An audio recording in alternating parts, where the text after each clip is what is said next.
a todos. En esta clase vamos a hablar de las causas de los bajos tipos de interés reales a largo plazo. Para empezar, el hecho central que se quiere explicar y que es muy sorprendente es la constante bajada, la constante caída que han tenido los tipos de interés reales en las distintas economías de Estados Unidos, de Europa, de Japón, en los últimos 50 años.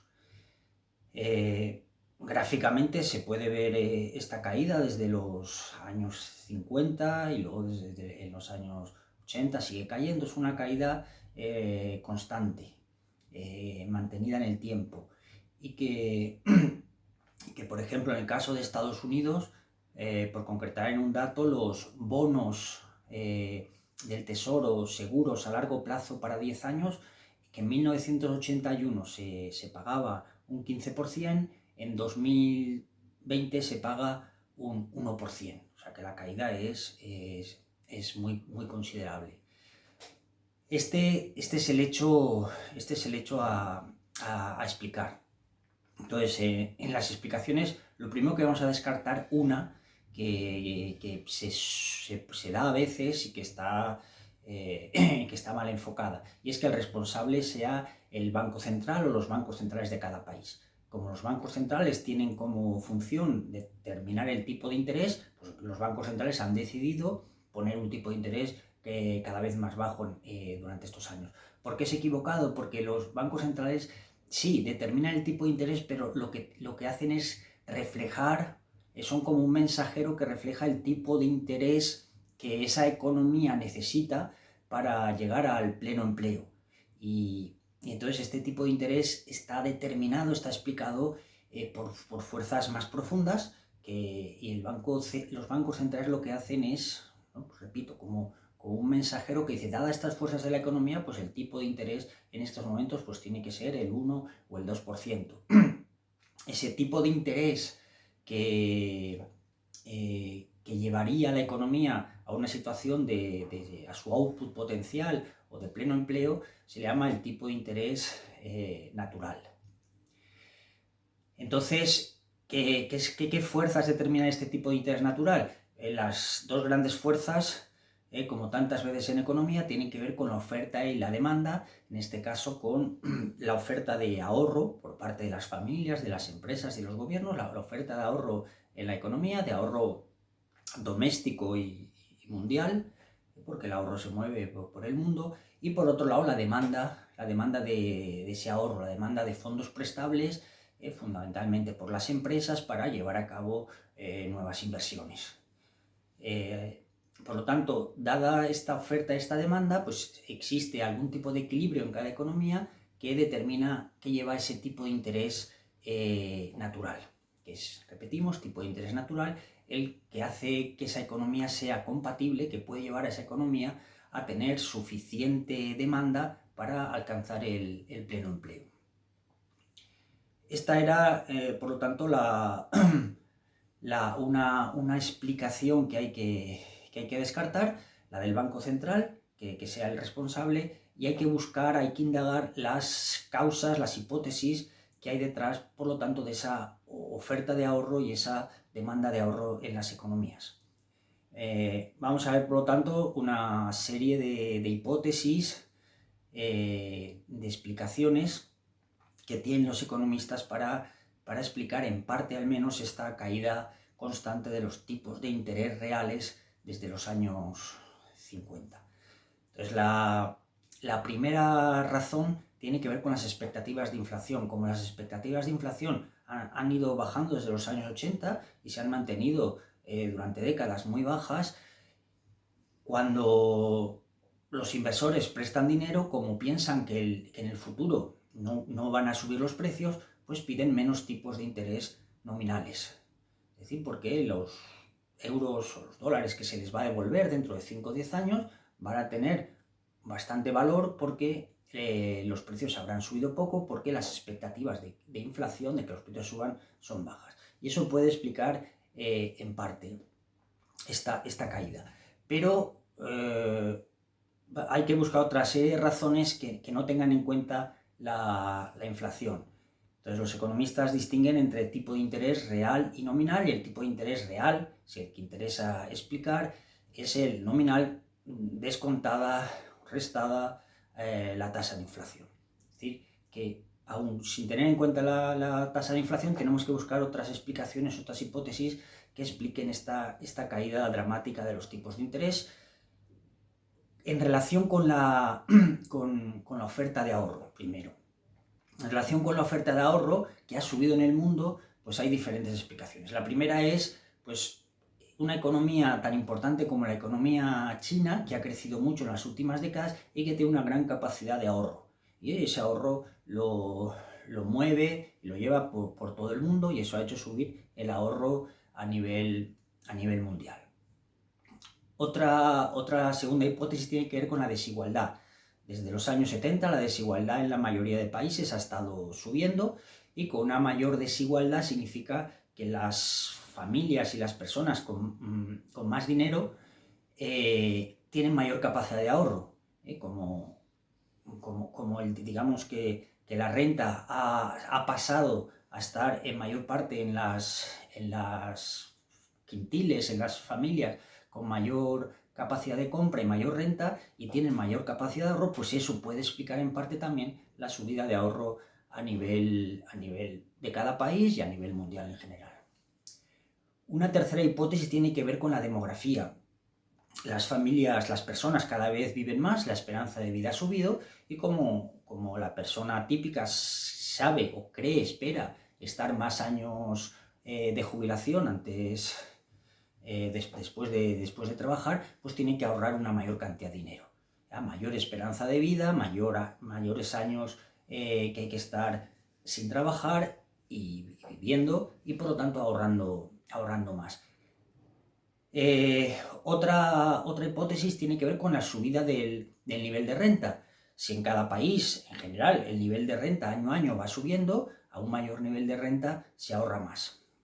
Y también entre países, como el conjunto de economías están creciendo alrededor del mundo, a más crecen esas economías, más nivel de ingreso tienen las familias, a más nivel de ingresos más se ahorra.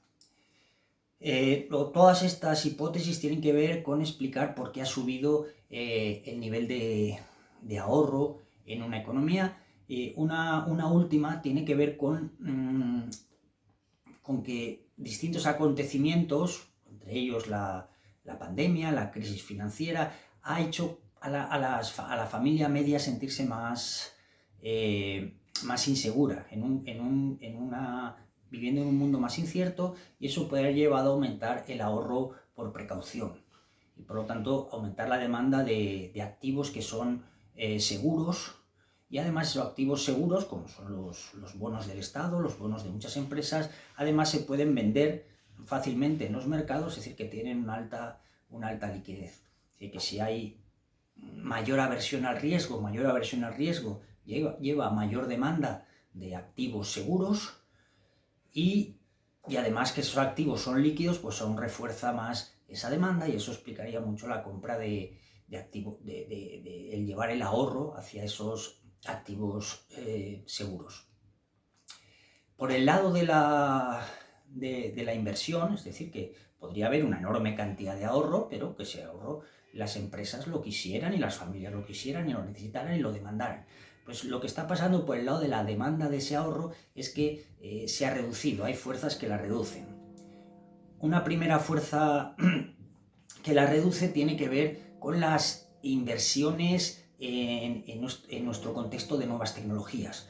Antiguamente, para invertir por ejemplo, en hacer ferrocarriles o en hacer cementeras, se necesitaban grandes cantidades de préstamos y de dinero. Había que construir vías de tren, o había que construir enormes fábricas. En la economía del conocimiento y de las nuevas tecnologías de la comunicación, pues las inversiones de Facebook o de Twitter son mucho menores.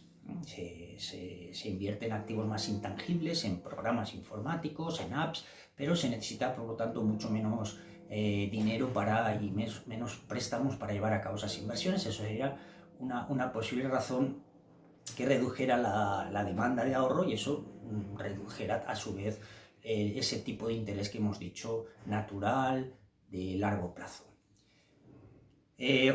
Otra segunda razón tiene que ver con el crecimiento de los países. Desde los años 70 el crecimiento de las principales economías avanzadas se ha ido reduciendo. Es decir, crecen, pero a un ritmo más lento. Es como que el coche se está desacelerando. Las economías crecen a un ritmo más lento y esto, algunas explicaciones dicen que tienen que ver con el crecimiento, con los cambios tecnológicos, que son a su vez también más lentos. Que los nuevos inventos no hacen crecer las economías tanto como lo hacían anteriormente. El caso es que si las economías crecen más lentamente, a su vez hay menos inversiones, y al haber menos inversiones, pues hay menos demanda de ahorro. Y eso a su vez también deprime el tipo de interés.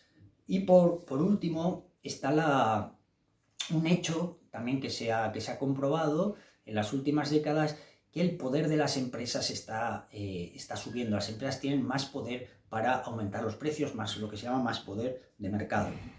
Las economías son menos competitivas. Este fenómeno ha sido estudiado por distintos economistas, entre otros el economista Philippon, y esto lo que haría es que cuando las empresas pueden vender a unos precios más altos, porque son enormes empresas, gigantes, que tienen mucho poder de mercado y que concentran muchas ventas, esto a su vez hace que sus inversiones se reduzcan. Al subir los precios también producen menos y si producen menos de lo que podrían producir si la economía fuera más competitiva, también reducen sus inversiones. Y al reducir sus inversiones, pues de nuevo la demanda de préstamos cae y eso también deprime a la baja los tipos de interés. Pues tenemos toda una serie de causas y de explicaciones, de hipótesis, algunas por el lado del ahorro que está subiendo en las economías y a nivel mundial, y por otro la demanda de ahorro y las inversiones en empresas y en capital que está bajando en las economías. Juntamos todo el puzzle y lleva a que los tipos de interés de equilibrio a largo plazo naturales tienden a reducirse de forma constante y sostenida pues, en los últimos por lo menos 70 años. Predicciones de futuro, ¿esto va a seguir? ¿Se mantiene o ha sido como un paréntesis histórico que podría cambiar? Las principales predicciones de los economistas es que como estas fuerzas siguen en pie, esta tendencia puede seguir en las próximas décadas. Puede haber ciclos, cambios. En 2022-2023 estamos en un ciclo de subida de los tipos de interés, pues cuestiones que están ocurriendo como la subida de la inflación, y en el futuro puede haber otras cosas que hagan que el tipo de interés dé saltos hacia arriba, pero la tendencia a largo plazo, si estas fuerzas son tan fundamentales, pues será que los tipos de interés se mantengan muy, muy bajos durante mucho tiempo. Pero aún así, pues hay que poner al menos dos asteriscos, o sea, dos posibilidades de que esto cambiara. Una de ellas tiene que ver con que estos tipos de interés tan bajo hace que las deudas aumenten mucho de los estados y de las familias. Con unas mayores deudas, si esas deudas de mayor endeudamiento público y privado a lo largo del tiempo, puede hacer que los tipos de interés poco a poco al final empiecen a subir. Y el segundo asterisco tiene que ver con el cambio climático. En las próximas décadas harán falta grandes inversiones en desarrollar tecnologías limpias y verdes, y eso puede ser de tal calibre el aumento de las inversiones en todas las economías que haga que el tipo de interés a largo plazo natural vaya subiendo. Por último, que señalar solo algunas de las implicaciones que tiene estos tipos de interés tan bajos. Señalamos ahora simplemente dos. Una, muy básica, tiene que ver con el endeudamiento de los gobiernos. Los gobiernos, al ser los tipos de interés tan bajos, pueden endeudarse con con unos porcentajes de deuda pública respecto a su PIB del 100%, del 130%, del 150%, cifras muy, muy grandes, pero al ser el tipo de interés tan bajo, el servicio de la deuda, los intereses que tienen que pagar por esa deuda son relativamente bajos. Y por lo tanto pueden hacer que estas deudas sean sostenibles a lo largo del tiempo, si no ocurre nada que haga subir los tipos de interés a largo plazo. Y la segunda consecuencia a nivel más privado es que una inversión típica de una familia, que de sus ahorros, que sea 50% en acciones en bolsa y 50% en bonos del Estado seguros, si tradicionalmente tenía una rentabilidad del 8% anual, esa rentabilidad ha bajado al 5% y puede seguir bajando hasta quizá el 3% si los tipos de interés se mantienen tan bajos a lo largo del tiempo.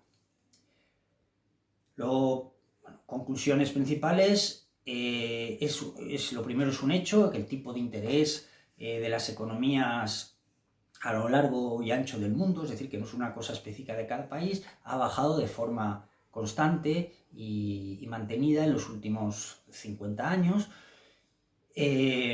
Lo segundo es que esto tiene una serie de explicaciones que tienen que ver con fuerzas profundas de la economía, con la cantidad de ahorro que hay, con la oferta de ahorro que hay y con la demanda de ese ahorro que hay en las economías. Y en general, como el ahorro está subiendo y la demanda de ahorro está bajando porque hay menos inversiones, eso es la fuerza principal que deprime, que lleva a bajar el tipo de interés real a largo plazo.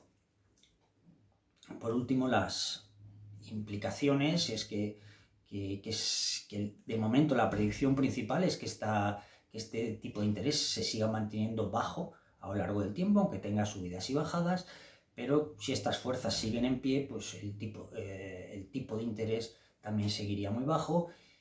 Y por último, pues que tiene desde luego dos grandes, al menos, consecuencias. Una para la capacidad de endeudarse los estados, que aumenta considerablemente, ya que tienen que pagar menos intereses por la deuda. Y la segunda, la cantidad de ahorro que tiene que hacer una familia típica para, por ejemplo, mantenerse sus años de jubilación, si hace un plan de jubilación, porque la rentabilidad media de una cartera de inversiones pues ha bajado considerablemente. Muy bien, pues ya seguimos con este tema en otra clase. Hasta pronto.